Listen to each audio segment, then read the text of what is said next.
મુખ્યમંત્રી શ્રી ખૂબ લાંબા સમય બાદ સાંતલપુર અનેક ખાતમુહૂર્તો કરવા આવી રહ્યા છે, સારું કામ કરવા આવી રહ્યા છે, એટલે સૌપ્રથમ હું એમને શુભેચ્છાઓ આપવા માંગુ છું. પણ આ ખાતમુહૂર્તના તાયફાઓ પાછળ સાંતલપુર વિસ્તારની અને સાંતલપુર વિસ્તારના નાગરિકોની સાચી માંગણી શું છે, તેમની જરૂરિયાત શું છે, તેનો ક્યારે સોલ્યુશન થશે આની કોઈ વાત નથી કરતું. અને તે માટે કોંગ્રેસ પાર્ટીએ, યુથ કોંગ્રેસે, અમે લોકોએ નક્કી કર્યું છે કે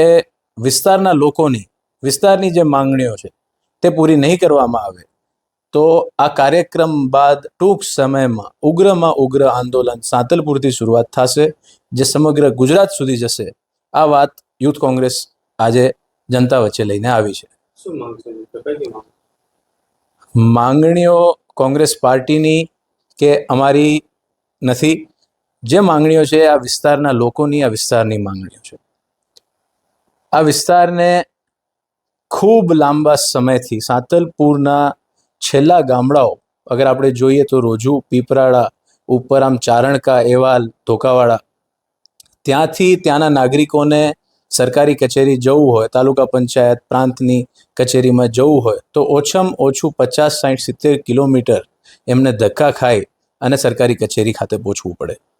આટલા વર્ષોથી અનેક આગેવાનોએ, કોંગ્રેસ પાર્ટીએ, અમે લોકોએ ખૂબ માંગણીઓ કરી કે સાંતલપુર ગામ ખાતે તાલુકાનું મથક આપવામાં આવે, સરકારી કચેરીઓ ત્યાં ખોલવામાં આવે.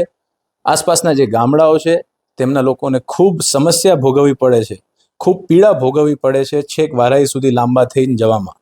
એટલે અમારી એક માંગણી પહેલી એ છે કે સાંતલપુર ગામ